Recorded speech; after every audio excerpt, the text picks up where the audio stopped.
This is an adult show. I mean, this is No, because I get a choice. When I put it on YouTube, I get a choice. Is this made for kids? And I say, no, definitely not made for the children's. Yeah, there's a lot of cursing, a whole lot of cursing. Mostly from your end, I'm pretty sure. F-bombing. Am I the one that curses? You don't curse? Do you curse? I don't know. I've never paid attention to what you're saying. I know. I curse way more than you cursed. I'm a bit of a sailor.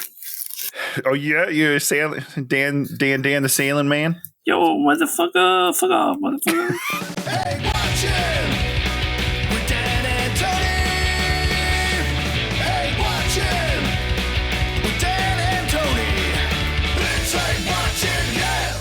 Welcome to Hate Watching with Dan and Tony. I'm Dan. I'm Tony. And we're the dudes that have the tudes about the movies. I really thought you were going to land it there. I didn't know where it was going, but I thought it was going to rhyme. You into the sea. Oh, remember that? That was bad.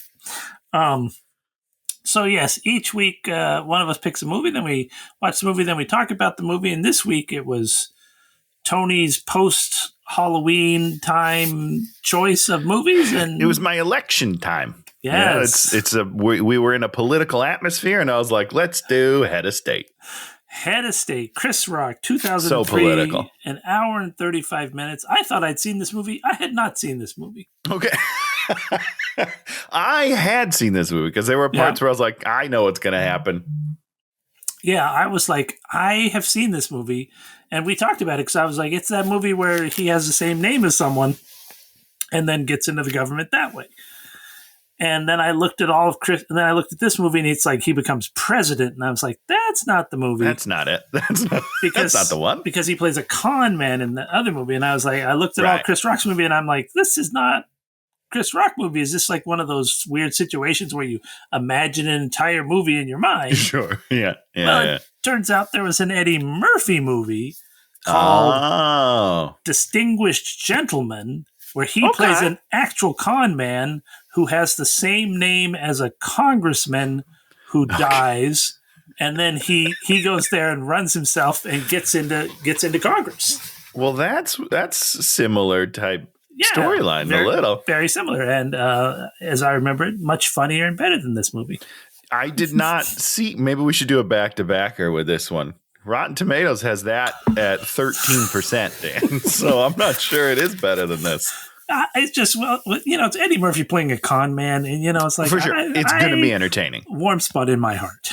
Yeah, 100%. I agree. And so this movie, basically, one of the presidential candidates dies, and so they pick him, Chris Rock, an alderman in D.C. to run for president. He runs for president, and he becomes president.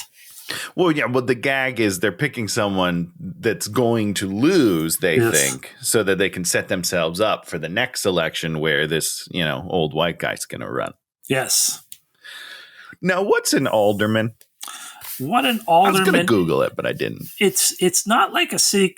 Maybe it's a little like a city councilman. It's like an elected position where it's a person that works in an area, whatever constrained area, and then they sort of take care of stuff. So you. Oh yeah. Well, he was taking care of stuff. That all checks out. Yeah. So he's sort of an advocate of the people, I think is how you'd sort of say it.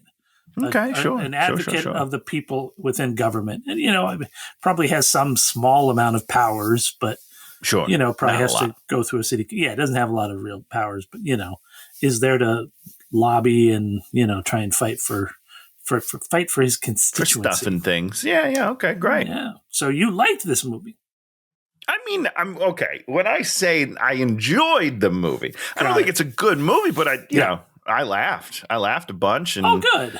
I mean, Bernie Mac just slays this movie. Every second he's on screen, I'm dying. That is the problem. The number one problem with this movie is not enough Bernie Mac. 100%. He delivers his when he comes in for the first time and we meet him, by far the best scene in the whole movie.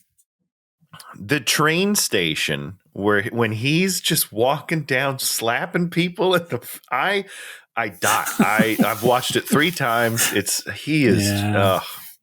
R.I.P. buddy. He was one of the greats. Yeah, I didn't really watch his show when it was on because I don't think I was watching a lot of sitcoms, but I've since went back and watched some of them. And when you watch an episode of that, you're just like, wow. Like, yeah, the guy's got it. I'll tell you that. It is a tragedy that he is gone. He, like of those, the Kings of Comedy guys, he is by far the funniest, by far the most talented, and he's a great actor. And so my biggest problem with the movie is that when Bernie and Chris are in scenes together, it's so one-sided that I'm like, you can't hire Bernie Mac. You, as Chris Rock, being as powerful as he is in this movie, writer, director, whatever, you can't hire Bernie Mac alongside you because it makes you look like trash, bro. Yeah, and I think that was, if I was going to say there's my two primary problems with the movie is tone. Sure. Yeah, that's fine. And then, Chris hasn't reached the point where he will reach with his delivery of comedy. Yeah. And really just his biting point of view that is devastating. He throws out lots of good lines and he does a thing, but you don't feel like there's a guy who is living or dying by those lines. You're just like, he's throwing them out. And I think Eddie Murphy in his day was a lot stronger with the movies, like from that standpoint. 100%. Yeah. I mean, Eddie was great. Let's not. Let's not what you were going to say. I didn't have a word. I couldn't find a word. Sometimes you reach for words in your brain and then like you just come back with a gobbledygook and you're like, I can't even say it because it's so stupid and my brain isn't working. One of them days. Yeah. So, and is this movie, should it be reviled? No, not at all. It's a fine movie. It clunks along, but it's, what do we have to? Oh, no, it was a car. I thought that some gardener was attacking. Yeah. Tonally, it can be incredibly goofy, but then you're like, they're trying to say this guy's going to become the president. You're like, yeah. They sort of, a lot of this exists in a seemingly real feeling world. Yeah. But then a lot of it doesn't. Some of the bits are just like they're gigantic bits. I mean, the entire running ex-girlfriend bit is nuts. Security. Did you know who that was? Who was playing his ex-girlfriend? No. Should I? It's Mike Tyson's wife. Oh, really? No, I did not know this. That's Robin Givens. I think she was married to Mike Tyson for a hot minute, and she was on some TV show like Head of the Class or something. Not Head of the Class. She was on. Okay. You're saying a bunch of things I don't know. She was on. There was like a oh God, what was the TV? I don't know. She was on like the Lisa Bonet TV show. I think she was on that. Lisa Bonet had her own TV show where it's like she went to college. I think. Sure. Because she was on the Cosby Show, right? So they spun it off, and then she went to college, and then I think Robin Givens got her a start there. I think, if I'm correct. Now, I don't know what happened to her after that. After this, probably nothing. You know what I mean? So yes, head of state. We have the titles. There's Mount Rushmore. We have some guy doing a rap that comes back every once in a while and sort of does something. I have no idea who it is. I almost forgot about this. This was weird, right? Like, it's a weird way to open the movie. There's like a faux rap video. And he comes back and just kind of talks about the movie in his raps. And it's really weird. In the movie Cat Ballou, a movie you've never heard of. It's a western. That's for sure. It's a western, and they have like these two guys that are like banjo players, and they're like, and they would kind of bridge the action, and so they'd come in and they were real comedic banjo play. They were more real than this guy was. It didn't have Jay-Z doing the rap bit. They had some Right. some guy that may have had some small amount of success, but I don't think he was. Maybe. I don't know it. If he did, it didn't cross my radar. And it's this nice comic interlude break. This guy, when he appears, you're like, oh yeah, that guy. We've seen him before. He's still around. All right. Oh, I thought we were done with that. And he has two kind of white hoochie mamas doing thing. You're like, oh, so dear. weird. It's so weird.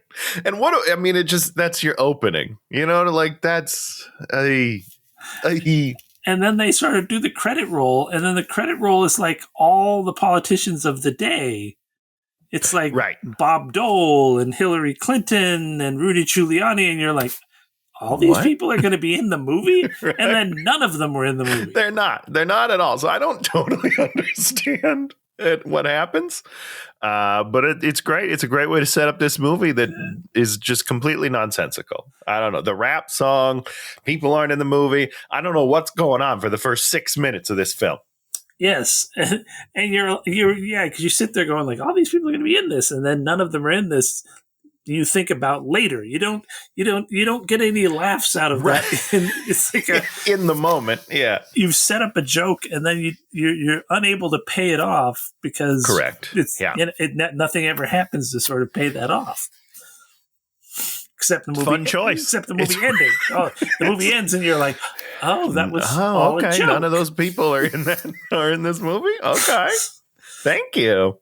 So we meet Chris. He's playing Alderman Mays Gilliam from District of Columbia of an unknowable. We don't know if he's a Republican or a Democrat. We're assuming he's a Democrat, but they never use those words.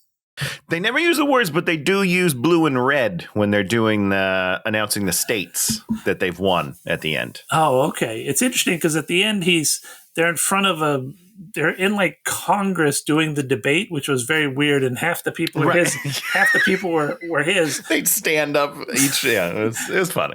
But the funny thing is the Republican ones, they're all wearing red, but all the guys on the other side are kind of wearing striped ties. Yep. I don't know. You're just kind of like, why don't you just put them in blue ties? Well, because that's too on the nose. But then in the next scene, they did go too on the nose. Well, they do because when they announce like this guy won this, it's definitely red and blue. Yeah, interesting. So there's an old guy in there. He's helping him out, and it seems like they're having trouble with the buses, and so he's trying to figure out the bus situation in his district and trying to make it so that buses run. And he's like to the dude, I'll drive you if they shut down the buses, I'll drive you to work myself. So then he walks out and then does a voiceover about how kind of nasty his neighborhood is. And the one line I wrote down is, you're going to get shot while getting shot or something like that. Yeah. Okay. Yeah, listen, again, there's a lot of nice like one-liners in the movie that make me chuckle. Yeah. So the new problem is that there's an old woman whose house is about to be blown up. Just demolished. Yeah. We've got dynamite, TNT, whatever you have. Like, and there's the quarantine area is so small. All of these people are going to get hit by rubble. 100%. Yeah, and Continue. when you blow up a thing, you put up a fence and you do all these things. Right. Well, I guess she was still sleeping in the house, minutes before, and there's like a cat in there, and he sees the cat, but they've already. the cat's in the window. The cat. Everyone could see the cat if they looked. I don't understand what's happening, but they're like, don't worry about it. We're just going to blow up the building anyhow. It's fine.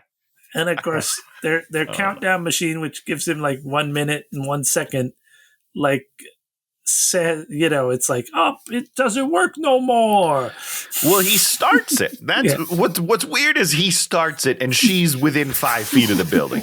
He can't start it, but then he can't turn it off. So then Chris Rock runs in, and if you time it, we're way over the limit. It has to be. I don't know if you noticed. Because he runs in there and they have a casual conversation where they stand next to each other and like, you really got to go. He does like a whole bit. Yeah.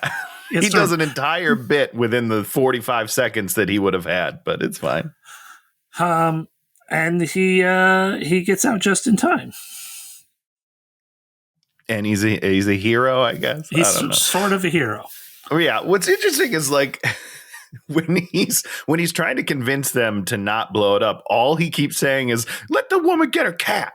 Let the woman get her cat." And there's no jokes, which I found interesting. I feel like there was a place for jokes, but he just kept saying, "Let her get the cat." I don't know.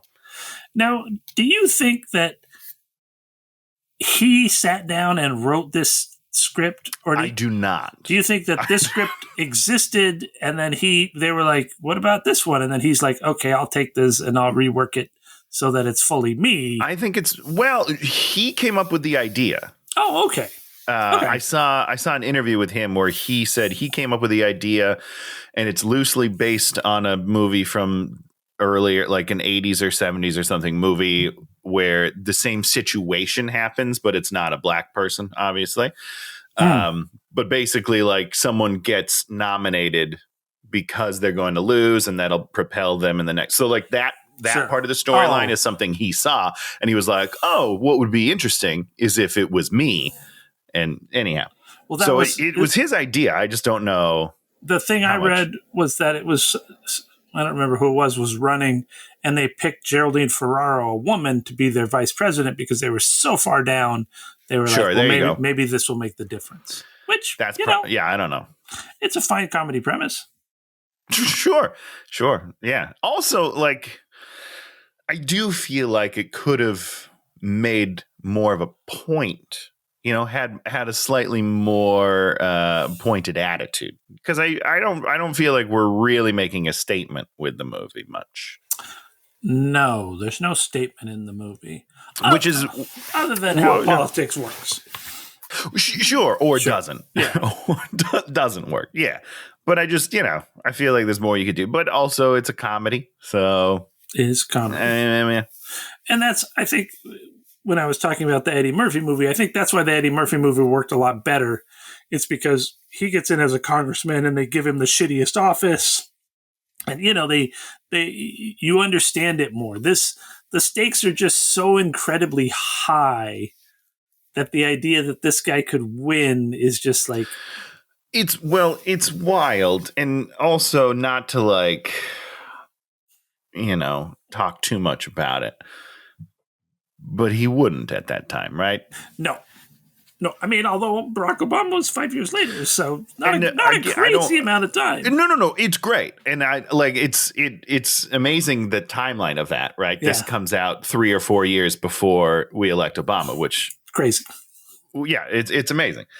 But I just think that this character wouldn't win over the same people that Barack won over. No, you know what I mean? No. Anyhow. Moving on. Yeah, it's a comedy, and that's the thing is, I guess part of me wanted it to be even more broad, where you're like, the broad stuff was the really how the whole thing played out. But whatever, you can't go back. The broad stuff is the best part. Like, my two favorite jokes are Bernie Mac slapping the shit out of people, and every 10 minutes yelling security and ripping people out of the screen. Those are my two favorite bits throughout the movie. It's funny. So it's nighttime. We hear on the radio that the presidential candidate dies. He goes to get... Which is a great joke, by the way. What was it? Because there's a Jay-Z song playing, and they cut in, and they're like, "We take you away from this Jay-Z song to bring you this update. These people are dead. And now back to the Jay-Z song already in progress." It was very funny. It was a wonderful little beat. So he has to go get gas, and so he goes to the gas station. Everyone claps for him, and now we meet his paramour of the movie, the girl that works in the convenience store at the gas station. Whose name is... In the movie? I wrote it down at one point. Yeah, it's okay. I just was realizing I couldn't remember it. No. It's very weird. She's very young. Yeah. She's very young. She seems way too young for him. Sure. She seems very much like just... His only real interest in her is that she's very attractive. It feels like. I don't know. It was weird. Okay. No, I mean, of course it's weird. That's Hollywood for you, right? And then they have to weave this sort of love story into the movie. And there's another movie called Dave where Kevin Kline becomes president, and then Sigourney Weaver plays somebody, and of course the two of them fall in love, and you're like, well, that makes sense. Okay, well now I get it. Because this girl's, I guess my issue is she's not part of the movie, right? She's totally tangential to the entire plot of the film. Yes, so every 15 minutes they have to figure out a way to sort of drag her in, and then give them time that they can spend some time alone, and then so you want Romancing the Stone works because we have these two opposite people who are forced together, and then they can figure out how they can work together. This one's just, and it's also a great movie. Yeah, it's a great movie. This one, the romance, if you were to excise all of that and just add more political humor, it felt like it'd be a better movie. Also, not a hugely different movie. Yes, not at all. I mean, like, it doesn't add anything to the plot other than the fact that someone was probably like, well, he needs a love story, right? I mean, it's a comedy movie. He needs a love story. The truth is, he doesn't. He does. It's the least interesting part of the whole movie. Yeah. So it always feels like you're sort of going back at, it's like, here's another tonal thing, a love story, broad comedy, actual comment on the political system. So you have sort of three prongs, and I think each one of them does fine for what it's doing. It's just none of them connect, none of them really talk to each other. No, not at all. So he sort of hits on her. Tracy Morgan comes in. That was Tracy Morgan, right?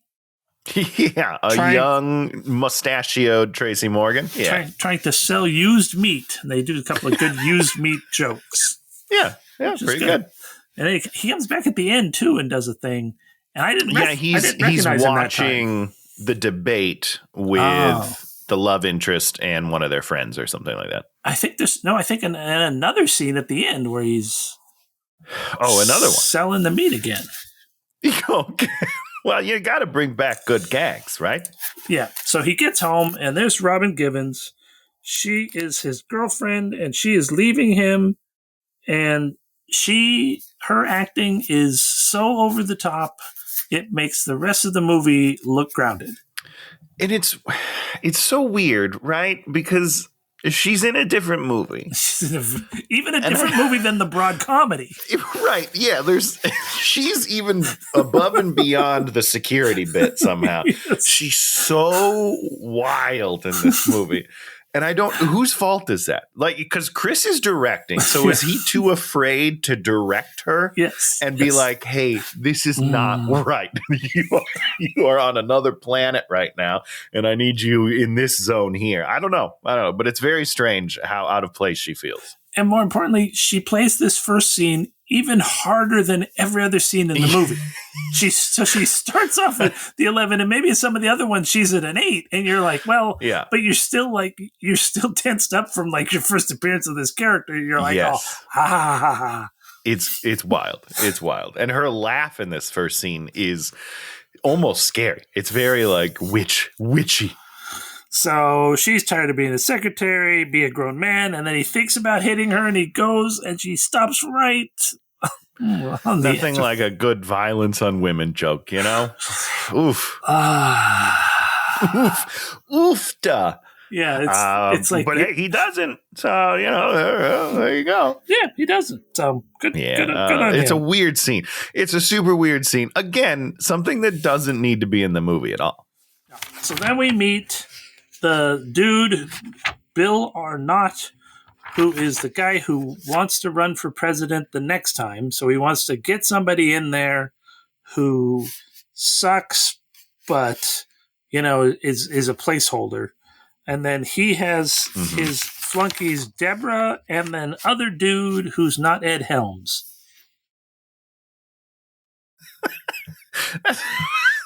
That's a mean description, but very accurate. And his name is, of course, Dylan Baker.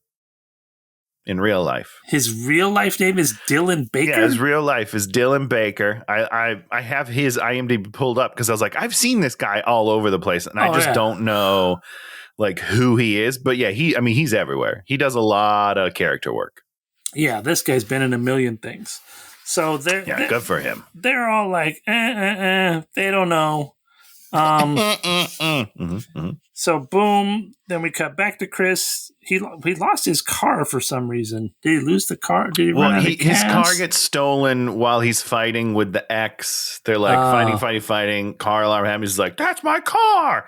He looks out the window and they take off with his car. Yeah.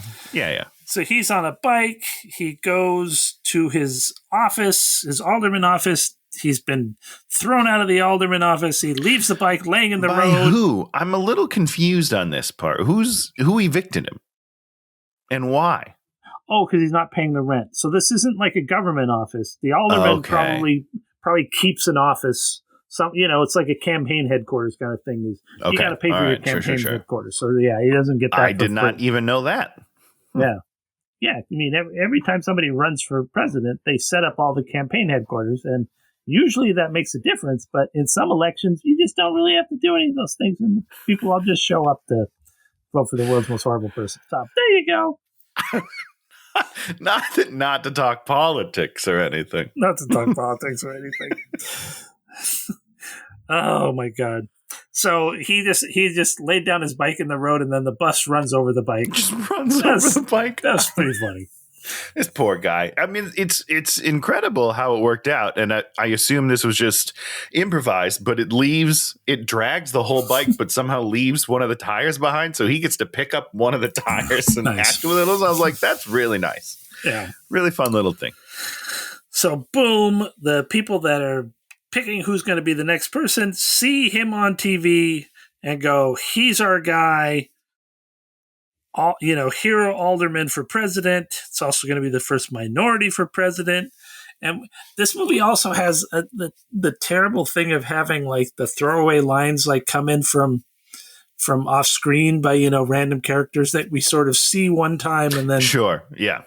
And then the one guy off screen yells, "How about a cripple?" Like, They do a couple of cripple jokes, of course, FDR famously in a wheelchair. What is it? What was that? Polio? Is that what that was? Polio, yeah. Yeah. Tough stuff. And the stories of how they sort of played around that and, shot him certain ways. Marketing, right? Yeah. Or PR, right? PR, Puerto Ricans. And then, the whole premise being just don't have this guy embarrass us. Let's see. So we go back to Mays. He made the mayor look bad, so that's why he's kind of in the shit. I guess so, yeah. And then he makes the joke, even Puff Daddy wears a suit to court. You're like, oh. Yep. Nailed that on the head, huh? So then he leaves. He's walking. It's raining. He looks through the window. There's his ex eating with another guy.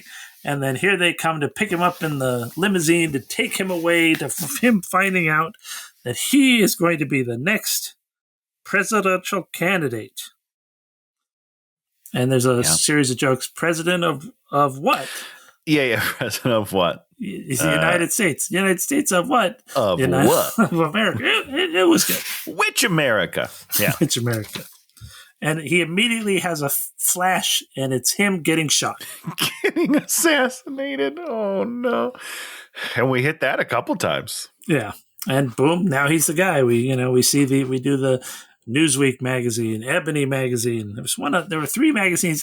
Did they have jokes in them? I didn't know. No, I don't think, because one of them was like, "Is America ready?" One of them was, "Are we ready?" And then I don't remember what the third one was. I didn't think they were jokes. I don't know. It's like, if you're gonna be playing a broad wasted comedy, opportunity. You've got to make those jokes. You got to make those jokes hard. This has to be airplane level kind of jokes. Because sometimes it is. There are a couple sprinkled in, and it's like, you have to decide where you want to be, because right now they feel a little out of place in the movie, but I would love that movie. That's the movie I would rather see. Yeah, it should just be like pandemonium, weirdness, and you're just like, what the heck? It's another world. Yeah. He goes to the campaign office. They play his first commercial. He's not even in the commercial. It's all white people. I don't know if you noticed that. Yeah, of course. But Mark McGuire's in it, and I just that hit my nostalgia button real hard. I had Mark McGuire on my wall growing up. Oh, how does that disappointing? How does that feel now? That's what I'm saying. Like, it's tarnished dreams, cheaters. You're a terrible person, Tony. I was. And honestly, had I known that he was, cheating, I probably would have done it too. Because it would have been cool. I'd be like, look at this guy kicking ass. I'll take a couple of roids. No big deal. I don't think that's how you take them, Tony. I don't know anything about steroids. I think they're injected into your butt. Oh, well, then I wouldn't have done it. I have a fear of needles. It's fine. All right. So he meets his people. He's got Mr. Earl, security guy. Mm-hmm. And then there's Nikki. Oh boy. This is the part of the movie that you're just like, huh? This is what are we doing here? She's his executive assistant, but she's also a super whore. And we've trained our own army of super whores. And so I don't know what this is about. I don't know he tells you what about. It's about, Dan. He says we're tired of sex scandals, so we just give you a whore. I don't get it. And then later they give her this backstory of being an actress, which is a weird, like it made me chuckle, but at the same time, it's like, what is the comment you're making about the industry? There's a lot of weird stuff going on with this character who, again, does nothing for the plot. Does very few jokes. Why is it even in the movie? Get it out of there. It's a weird throwaway for a couple of bits, and you're just like, and then you have to have this person standing around who none of us want standing around. Right, 100%. Also, this reminds me, we didn't even talk about, because we probably shouldn't, but when they're picking Chris Rock out of a bunch of people, they're going over other like senators or congressmen that they might pick. And he's like, so-and-so, not little boys, so-and-so, little girls, so-and-so, big boys. I was like, what? It's just a bunch of like pedophile jokes. What are we doing here? I thought we had the super horse, but I guess once you get past that stuff, then you get the superhero comes in. Exactly. Cleans it up. A lot of sensitive jokes there. So, Lisa, that's the name of the girl that he's courting. Oh, Lisa. Great. We do not use that name often. For sure. The fake Ed Helms guy, I don't think I ever wrote his name down. I do not remember a point at which they said his name. I got nothing. I don't even know. Deborah. Yep. I don't even know Chris Rock's name. Mays. Willie Mays, because they make that joke in the movie. That's the only. Yep, you're right. Mays Gilliam. They do an okay job of saying his name. They say his name a fair amount of times. For sure. And we see it regularly on posters. So he's goes to his first fundraiser, meeting people, meet the union guys, which kind of is a plot point. Then he sees a girl doing drinks across the room and realizes it's Lisa girl, like from behind. Which this girl, there is nothing unique about her to make you realize who it is from across the room. Not even for a second. Across the room from behind, you know. It's just like she just has, shoulder, little bit longer hair, dark hair. Yeah, that's it. Nothing else. He goes. I do want to say one bit that I really like when he's entering the room and people are like saying hi to him. A gentleman comes up with a demo CD. He's like, "Get my demo to somebody, anybody." That made me laugh a lot. Yeah, there's some good jokes in here, Dan. I had a good night. Oh, Tony had a good night. So she's working there doing things, and he's like, "Let's dance." She does not react to him as if he has just become the presidential nominee of America. There's no recognition. At no point does that become an aspect of their relationship. No, she's just like, so weird. You're just like another guy from around the way. It's like, huh? What are you talking about? No, he's the president-elect. I don't know if that's right. Is that what it's called? No, he's a presidential candidate. Yet. And I mean, later on, he's elect. Okay. The truth of the matter is, no matter who however far he goes past this, his entire trajectory of life has changed completely, even if he only gets like 1% of the vote. 100%, because now you're associated with it. Like you are, you were the face of the presidential race in 2004. You've moved into an elite location that. Yeah. Not to her. She doesn't care. She don't give two nickels, But I guess that's the thing. It's not that she just doesn't care. She just doesn't even acknowledge it. It'd be another thing if she'd be like, that doesn't mean any, if she was. Sure, the status doesn't matter to me, but instead she just treats him the exact same the whole time, never mentions it. It's fine. It's very, very weird. So it is weird. They start to dance, and then she's feeling it, and then the entire group is doing the electric slide, even white people on the stairs. Which is, what a weird scene. Yeah, I mean, listen, it got me one of my favorite jokes of the movie. Okay. Which is Chris Rock going up to a gentleman and being like, you know the dance. Get out there and do it. And then this might be the first slap of the movie. He slaps the dude. But he just slaps the shit out of him, and the guy just starts doing it with a smile on his face. It's a good bit. But I don't. Why is everybody doing the electric slide to a? I don't know. It's weird, man. It's very weird. Then he's up there DJing, and then he goes, the roof is on fire. And everyone's like, fire! And then they all leave. They all flee in terror. Did you laugh at that? Did you think that was funny? I thought it was clever. Okay. I didn't find that funny until they're walking outside afterwards, him and the love interest, and a guy, one of the old white men, comes up and he's like, what a great night. Too bad about the fire. And then walks off. That's a good way to cap that joke that I was like, that's a little weird, but no, they stuck the landing. He tries to get a kiss out of the girl. She shuts him down. And then his handlers come over there, and they're very angry because they think it was a disaster. They think it was a disaster. And this is one of the things is this movie has not written the handler's trajectory.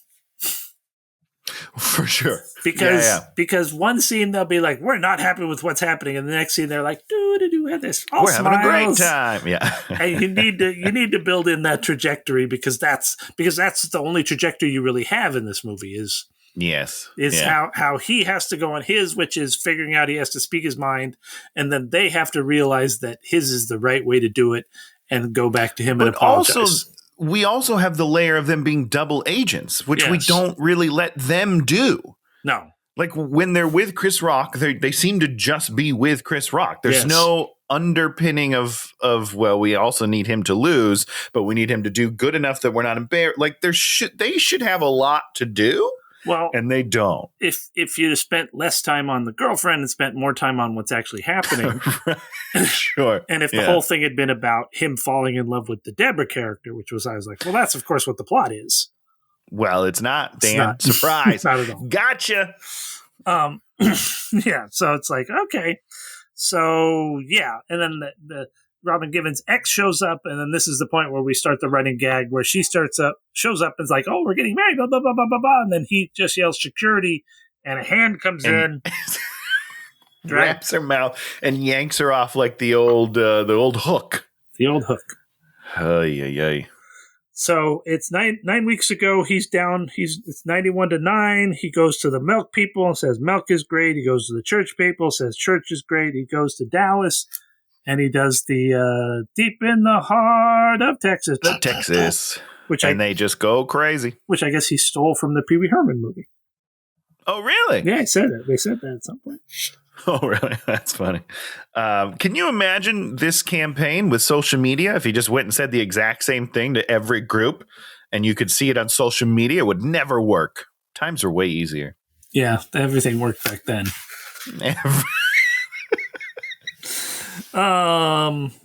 So he wants to talk about relevant things, and they're like, no, the polls say you got to do this.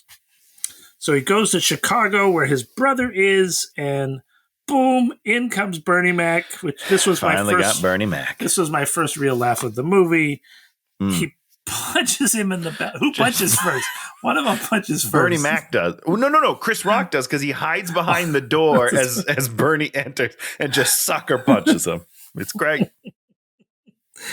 And he's in bail bonds, and he's just great.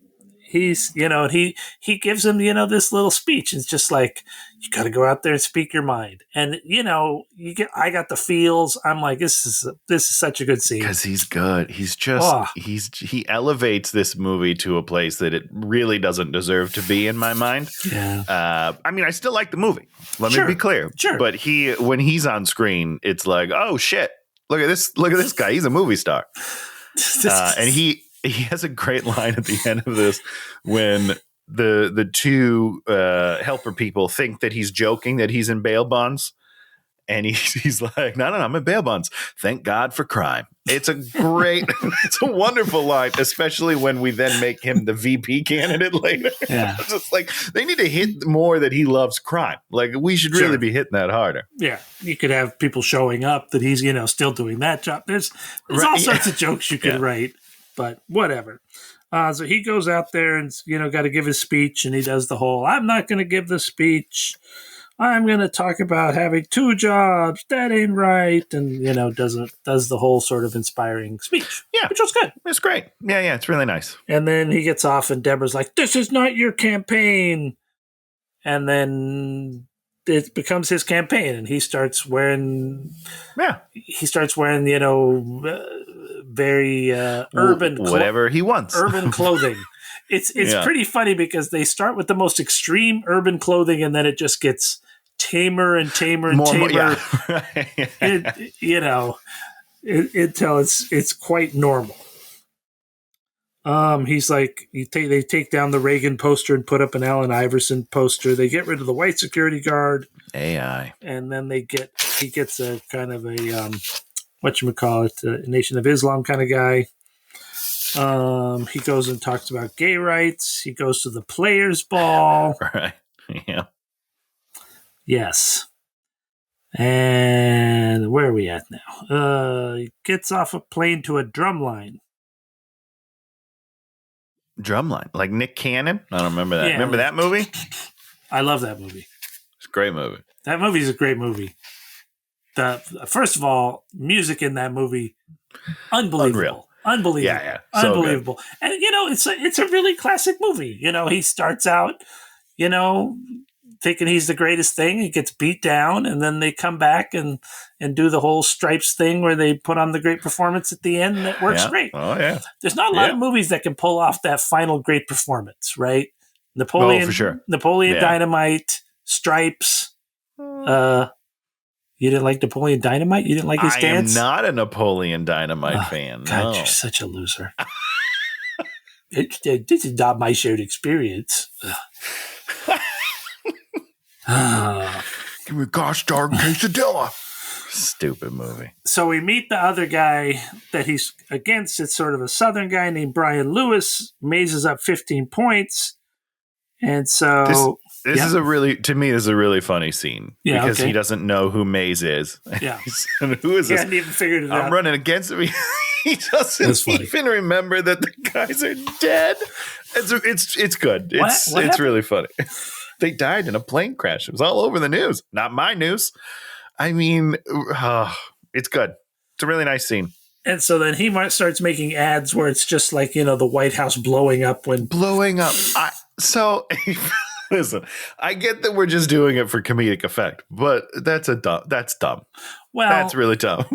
you don't remember because you're young. Thank you. Way, way, way back when, even before I was around, this guy named Barry Goldwater ran, right? And I think it was Nixon was running against him. Sure. Nixon made this, I think it's called the Dandelion ad, where it's like a TV spot, 30-second. And it's just like a kid blowing a dandelion, and then it's it cuts to nuclear explosion. It's like gold water, It's just like that's what the okay. So I'm sure they're playing from real life experience then, and I just I didn't get it. I guess. Well, all right. I mean, the thing is this movie was 2003, so it's 20 years ago, And so talking about stuff that happened, 30 years before that still sort of makes sense. But now you're sure. You're 50. I'm a whole lifetime removed from that. It's people, the jokes that they made 20 years ago are already dating themselves in some cases. Yeah, that's true. Yeah, you're right. But okay, so Mays doesn't want to go negative. He instead goes and throws out a first pitch. He goes to the NBA. He does wrestling. Yeah. Pretty good.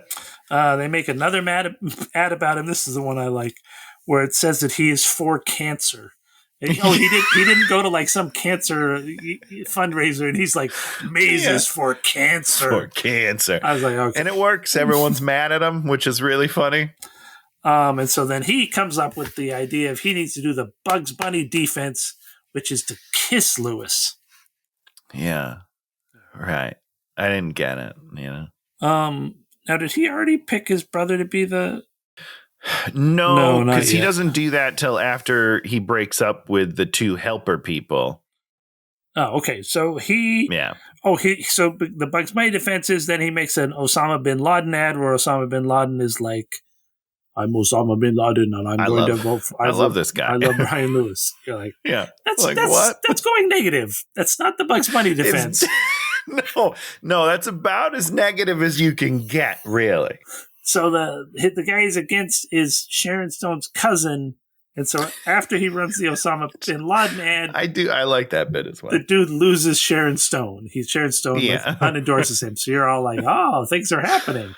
But that was a good bit. The idea, that's your weird tenuous connection. Yeah, it's got a little nepotism to him. Yeah, it's nice. I'm Sharon Stone's cousin. So Gilliam is now he's at 30 points, and yes, they're getting angrier. And then he's supposed to meet with this one guy, Chester Norris, who's a malt liquor guy, and he won't take his money. And we do this whole baby nipple on a malt liquor bottle bit that's just like so weird. Well, it's called, what is it, crib liquor or something like that? It's like it's for children. There's nipples on the bottle, and there is. I mean, it's ridiculous, but it got me good. Then we do a whole thing with the Nikki, the sex person, and then they're on the bus for the first time, and we're like, has he? And she offers him. She's like, you haven't had sex with me, and I'm here for you to have sex with. And he's all like, you seem like a nice girl, but I'm in love with somebody else. Yeah. It's why? I don't get it. The scene is not particularly funny. It's not funny at all. I don't really understand. I don't know. I don't get it. It was a baffling scene. Is it like just a little wish fulfillment there? I don't know. I don't know. It's weird. I don't know either. It doesn't fit in the movie. I mean, I think it was trying to address like some of the Bill Clinton stuff, probably, I assume. I don't know. We'll have to ask Chris when we have him on the show. He's going to be like, shut up, jerks. Shut up, you idiots. Have you written a movie? Okay, so that happens. So then he goes and he picks up his girlfriend with the bus, and then they have like a nice date, and they almost kiss, but then Secret Service shows up? Something happens in Florida. Yeah, and Secret Service pulls their guns on them. I was confused. Oh, because he took the bus without permission. I guess that's what they said. I don't know. They said his bus, man. They said he took the bus without permission. You're kind of like, wouldn't somebody know? If your candidate and your bus disappear, wouldn't you kind of notice that happening? But also, isn't somebody watching the bus? I don't know. Who isn't somebody watching Chris? I'm a little confused. He's got Secret Service on him for sure. I'm going to tell you something, Tony. Do they get Secret Service before they're president? Oh, absolutely. Yeah. Oh, see, there you go. What are you going to tell me? Don't you remember all the people that tried to kill Trump? There's tons of secret security around him. That is a great point, and so recent that I'm embarrassed that I didn't even realize what I'm talking about. I'm going to tell you something, Tony, about vehicles. Oh, okay. They typically need a key to operate. Sure, keys are good. Yeah. I mean, but yeah, you could. What's it called when you put the thing in the wire the bus? You can hot wire it. There you go. So you think to take his girl on on a bus trip. He hotwired his own just bus. in there flicking those wires together, twisted them up, got the bus. And the whole. I guess they're doing this to set up that he's going to drive the bus later, because you're like, because he can drive the bus. Tony, how easy is it to drive a bus? I have never driven a bus, but I drive a little car, and then sometimes I drive a big van, a big cargo van for work. And the difference between those two things is drastic. So then getting into a bus that's 4 times the size of that, I'm running over shit all the time. I'm not turning right. I'll tell you that right now, because I'll cut that curb by 15 feet. That's not the problem with driving a bus. Oh, what's the problem with driving buses and commercial vehicles? Yeah, the A class. They don't work the same. You don't just push down on the pedal and it goes forward. You got to there's all sorts of crazy gearing and all sorts of stuff that you have to do absolutely correctly, or you're not going anywhere. So sure. Well, there you go. Don't write your movie like this. Just don't do it, guys. Don't do it. So they have to go to Florida. All the candidates have to go to Florida because kids had explosives in a school or guns or something. Yeah, something. Yeah. And then he sort of fails at giving a good quote. And then the other guy shows up and he gives a great quote. And he says, the children are hurting. And then he says his best line, God bless America and nowhere else. Nowhere else. He hits that. A couple times. He hits that a few times for the rest of the movie, and you're just like, yes. After what we've just gone through, you're like, oh my god, this is where we're at. Yeah. That was again. This is 20 years ago, and just nail on the head. Nothing ever changes is the thing. We all think that the world progresses, and in some ways it does, but people don't change. In some ways it doesn't. People are exactly the people that are people, and they keep being people. People are going to do people things. That's what we are. People are going to do things against their own best interest because someone has convinced them that it's not against their own best interest. We'll find out. I believe a lot of things. I was actually talking to someone at work the other day. Oh no! And he's like, man, kids believe all sorts of things. I was like, yeah, they're kids. They're like, we believe things that people tell us. It's human nature. You know what I mean? Like critical thinking, overrated. That's critical thinking is overrated. Well, overrated. Dan. Okay, overrated. That's why commercials work. If I was smarter, I wouldn't go out to the store and buy brand cereal just because I see a commercial for Count Chocula during Halloween. You know what I mean? There's knockoff cereals that are half the price. I could just buy those. I don't do it because I want Count Chocula. No, don't taste the same. I mean, do that. I never really bought the knockoff brand cereals. Oh, yeah. Of course. I'm a brand cereal guy, Dan. I don't do knockoff cereals. Well, no. What I'm saying is maybe some replicate okay, but most of them do not replicate okay. Interesting. Okay. I eat the Honey Nut Cheerios. I love Honey Nut Cheerios. If you got I like Honey Nut Cheerios. If you got the generic equivalent, it would not taste like Honey Nut Cheerios. Because sometimes I get the equivalent at Trader Joe's. Okay. Not the same. Not even close. It is not as enjoyable. I mean, probably the Cheerios are killing you 10 times faster. Don't get me wrong, but they're heart healthy. I've seen the commercials. Yeah. You see what I'm saying, Dan? Yes. But I mean, those food laboratories that the big companies have, they're better than the food laboratories that the other people have. And sure. It is apparent in the taste of things. Well, I guess there you go. Yeah. I didn't know. I didn't know that. So you should shut up. And support your Count Chocula. Did you? Yeah, thank you. Brand cereals. Let's go, Kellogg's. Did you get some Count Chocula? Did they have it at your grocery store? Of course, yeah. Boo Berry, Count Chocula. Yeah, I love them all. Did you get the new Ghoul Girl, the green one? No, we didn't. Did you see? I didn't even know it was a thing. Yeah, I saw them at our grocery. I blew it. They actually had them. They've had them at our grocery store around Halloween, which is very surprising. Not on the cereal aisle. Sure. They have like a special little thing that's set up in the back. See, I can't. I go certain places. I know where things are. I get them. I get out. I don't want to wander around a grocery store. Do you get yours? You get them at a Target, or do you get them at the grocery store? No, we get them at Target. Oh, okay. Yeah, Target. I pretty much get everything from Target that I can. I love Target. If Target would sponsor this podcast, I would love it. Target's the best place in the world. Do you do your grocery shopping at Target? Yeah, grocery shop at Target, okay. Buy things for my car at Target, cleaning supplies, Target, video games, Target, everything's Target. Wow. Yeah. That's some brand loyalty going on over there. Well, it started a long time ago. My mom and we used to do Target Tuesdays, which is just on Tuesdays. That's when the new movies would release. So we would go to Target every Tuesday, buy new movies, and then get all the rest of stuff we need for the week as well. See, those were good days. We should probably rename this show Mama's Boys. The Mama's Boys. That's what we have in common. Amen to that. Nothing else. So the bad guy that wants to eventually be presidential nominee gets an incriminating quote of him, which he said on an open mic. And I you got to be careful. Did you even understand what the quote was?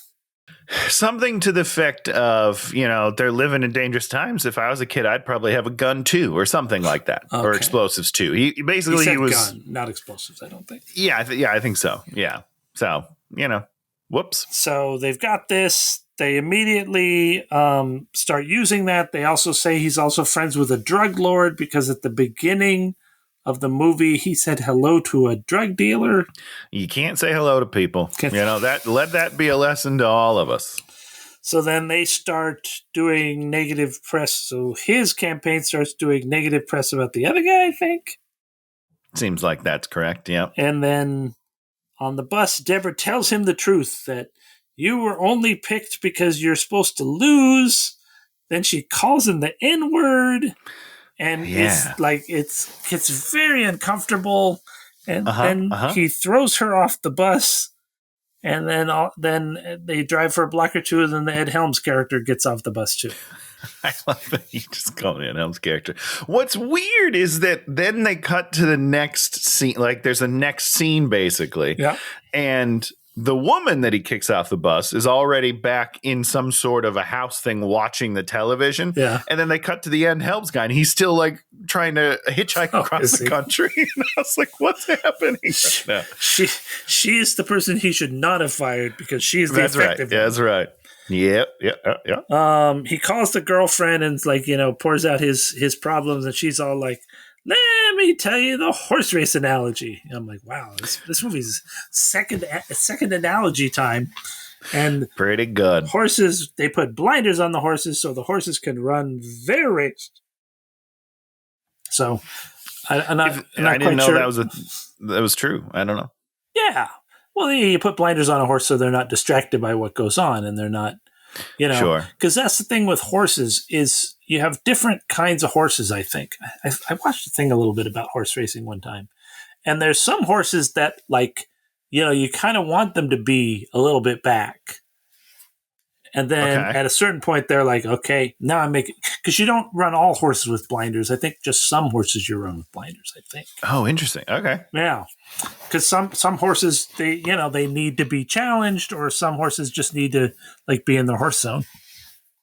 Huh. Every horse is different. It would worry me that you'd run into other horses if you have blinders on. You have a jockey. He's in charge. I know that there's a jockey, but I guess I don't know how much control you have over a horse. I've never been on a horse because I don't believe in it.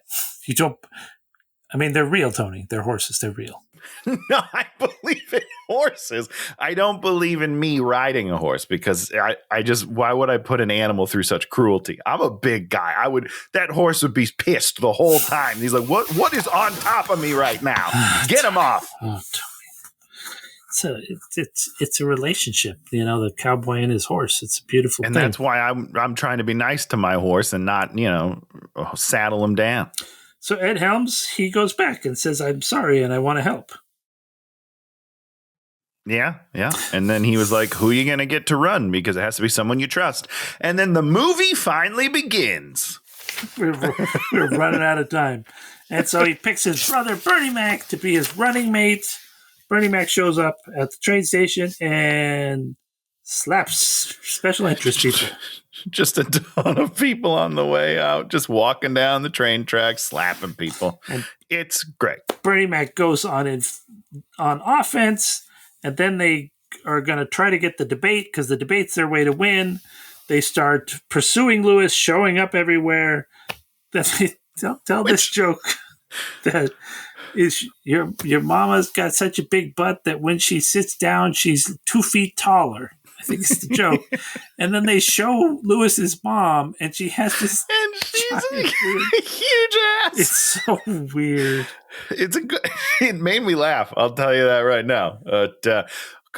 Yeah, I mean, it's good because there's a whole setup. Obviously, that joke is the setup first, but then also his second in command, the Republican guy, is like, well, you have to debate him now. And he's why? He's because he came after your mother.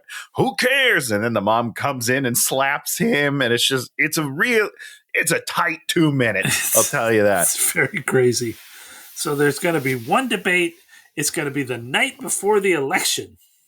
Which is okay. Too late, guys. That's way too late. Bernie Mac's, you're not ready. And then they have like a giant fight, which ends in him throwing Chris through like a table. Through a table.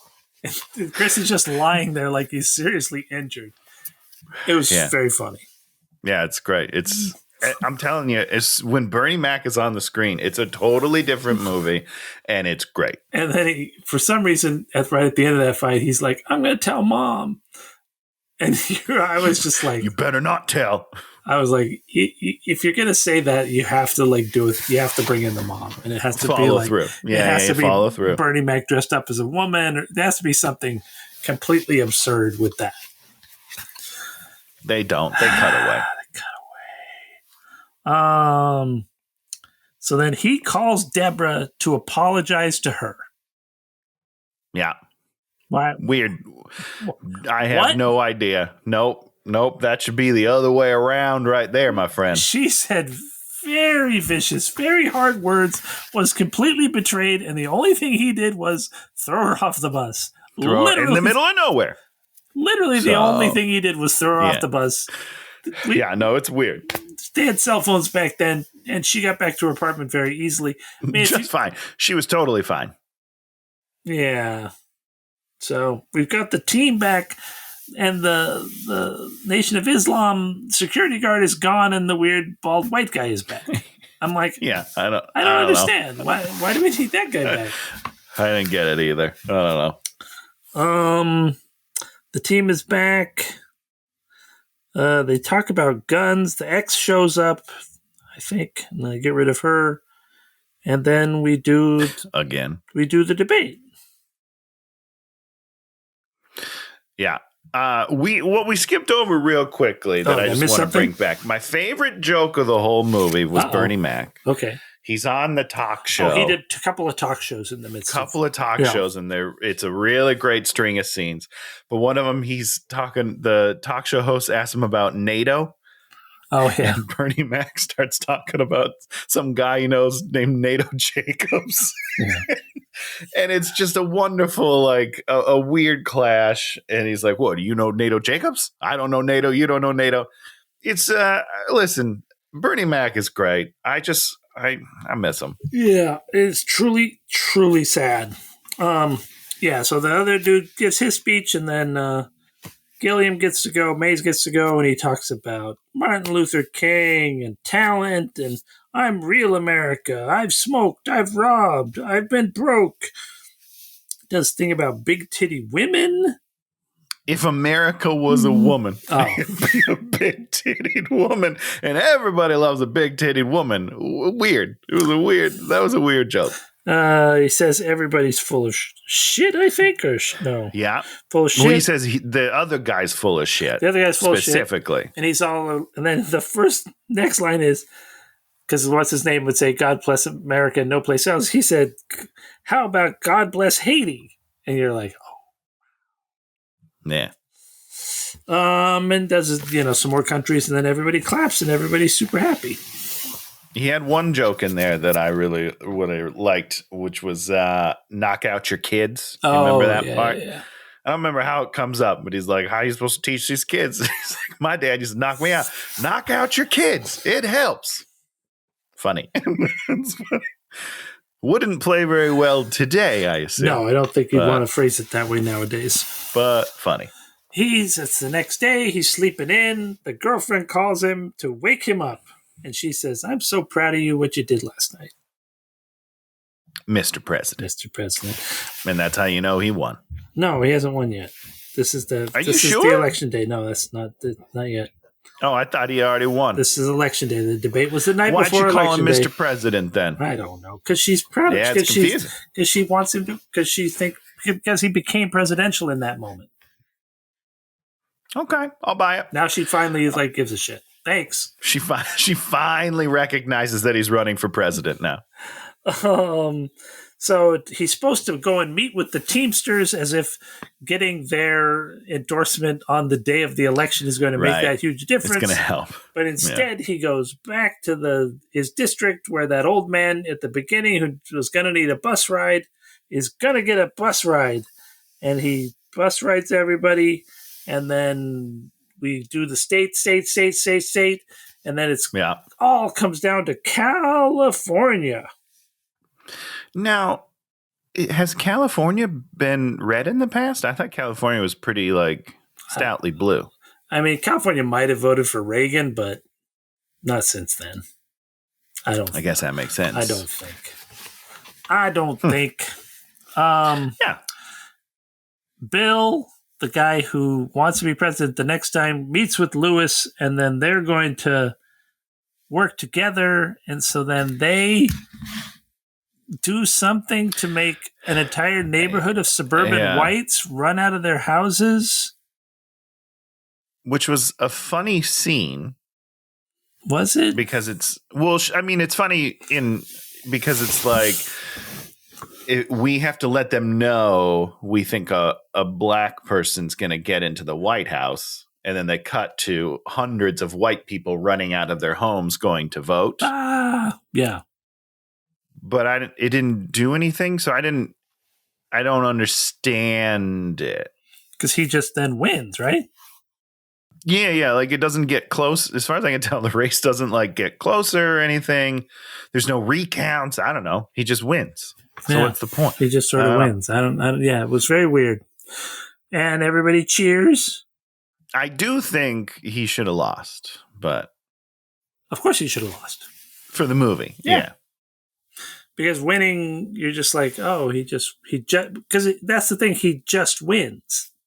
He gives a big speech and then he just wins. And I don't know. Yeah, it was weird. Yeah, I don't know. Because was he the better? What is that actually? That says that America is correct and knows what it's doing. And right, yeah. It rarely does that. I guess the political system isn't broken. It's just our candidates. Something like that, maybe. I don't know. Yeah. So he marries his girlfriend, and that's the end of the movie. Yeah, a totally fine way to spend 90 minutes. Yeah. I mean, should anybody be put to death for this movie? Probably not. Probably not. I mean, hey, listen, it's free. I mean, not free, but it's streaming on Paramount Plus. So if you had to pay for that, you can watch it for free. Oh, yeah, easy peasy. And it feels like maybe Robin Givens put her own career to death with this movie. Maybe, yeah. And Chris Rock doing fine. Of course, yeah. Nothing but up from here, I assume. I have to assume he's got a comedy special in the works one of these days. I'm ready for that. Sure. Yeah, I don't know. So that was, what was it? Head of State. Head of State. Not the best choice, yeah, it would have been more like real life if he lost. Yeah, for sure. 100%. Yeah. And I feel like you would have been able to put a stamp on the statement you're making, What's going on over here, Mr. Serial Killer? Oh boy. I'm ready. Why do you have winter gloves in California, Dan? Because it gets so cold. Oh boy, you and my wife. I gotta wear my gloves when I go out on my walk in the morning. Oh, Dan, getting all bundled up in Los Angeles. So cute. I don't wear these gloves though.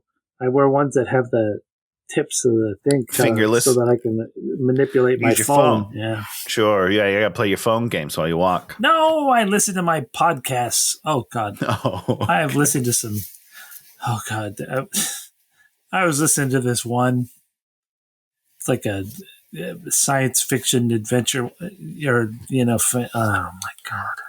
Oh boy. How do these people create these things that have hundreds of reviews and get multiple seasons? And sure, they're just like written by like a child or ChatGPT. You're like, oh, what is this? This is so lame.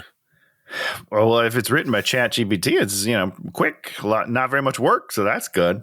I'll do that.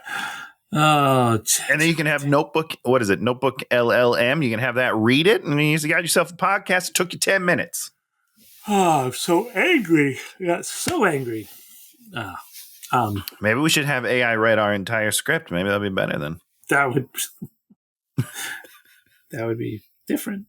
Okay. What are we doing, Tony? Well, we got to talk about what we liked this week. I guess. Am I going first? Well, yeah, you got to go first because it's your turn to pick the movie. It's my turn to go first, finally. First thing, I got The Greatest Present in the World from my buddy Todd. He was going to thrift stores. Is that a sloth? It's E.T. Oh, that's E.T. Look what he's holding. He's holding an E.T. And he saw this at a thrift store, and he sent me a picture of it, and I was like, oh my God, that's amazing. That's incredible. But they've shrunk wrapped the E.T. with his thing, and now he's sealed in here. Yeah, he sure is. I posted a picture on my Instagram, and someone was like, you need to take him out of there. And I'm like, do I? No, I don't think you do. I think this is exactly how he stays. And then I've been watching on YouTube this channel called Rad Junk. It's these people that own like a retro video game store in Florida.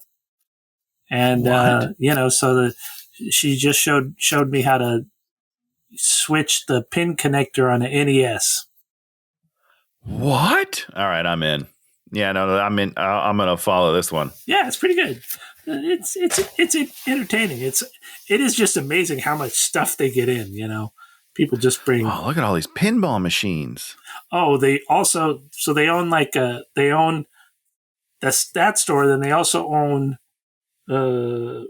Rad Bar, which is a bar where they sell beer, but then it's all these free. You pay $10 and it's free play pinball.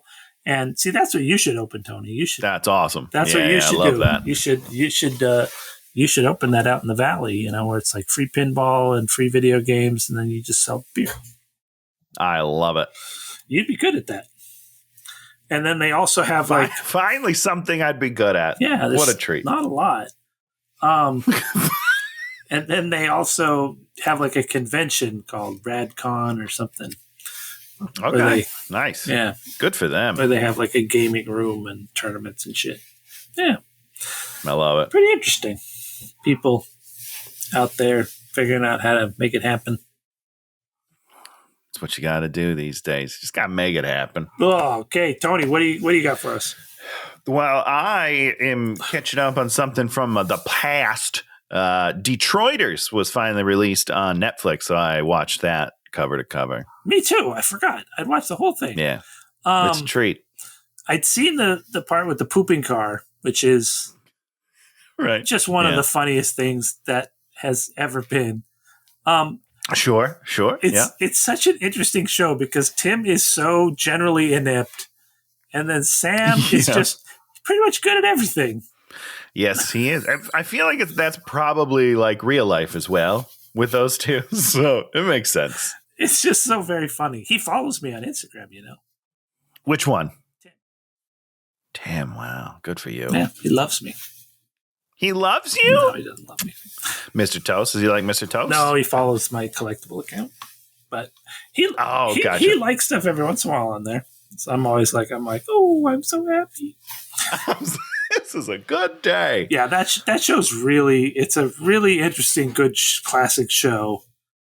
And Interesting's the right word. Yeah. Because there are some episodes I don't love, but then there are some episodes where I'm like, this is one of the best things I've ever seen in my life. My favorite scene is when they go, it's like the end button of one of their episodes, and they go to the doctor, and he's just like, how many hot dogs have you eaten today, Tim? I don't know why. That was the funniest thing I've ever seen. I fucking love that scene. It's great. It's like the one where they're in the office and there's like the glass wall, and they're trying to break it. Yeah. I guess it does break. Yeah. No, when they like some really great stuff.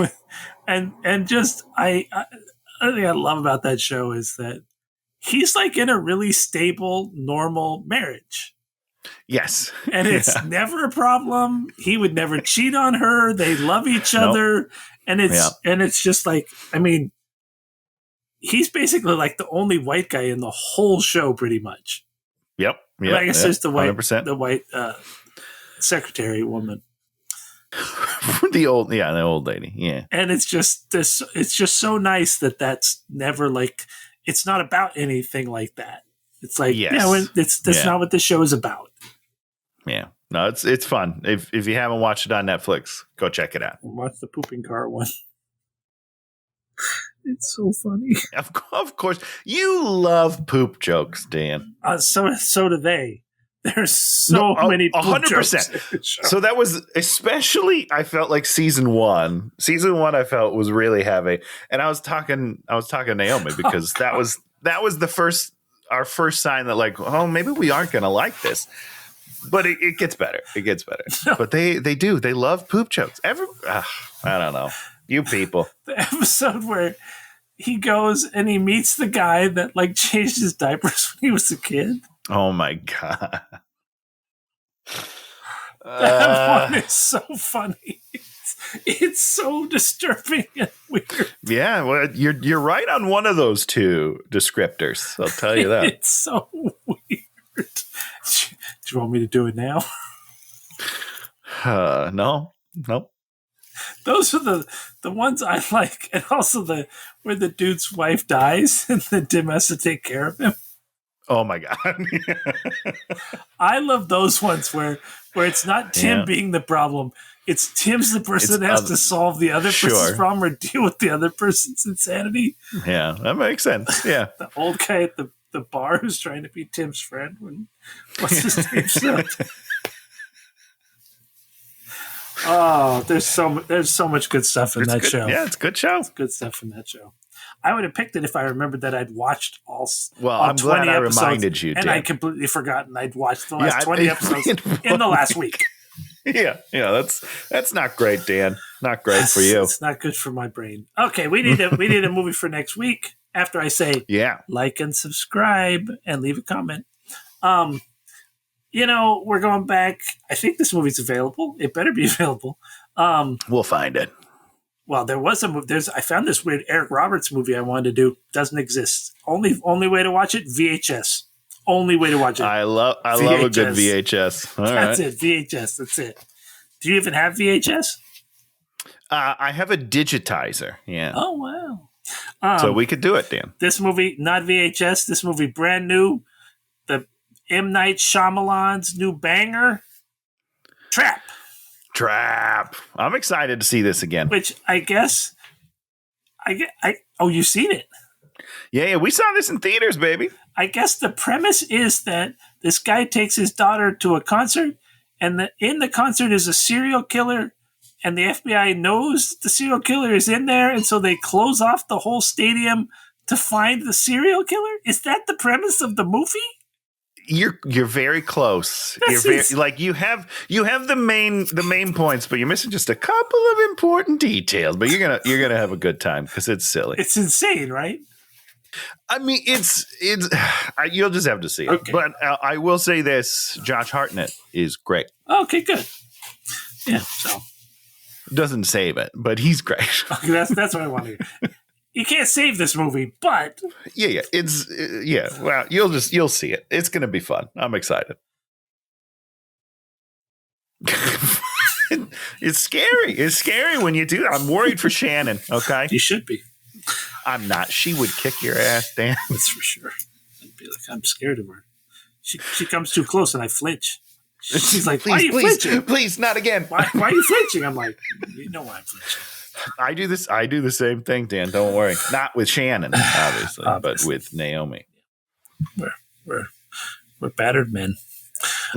Couple of babies is what we are. Well, that's it. We'll be back next week talking about Trap. Until then, It's a trap. do something with your lives. Great. Goodbye, everybody. Hey, watching!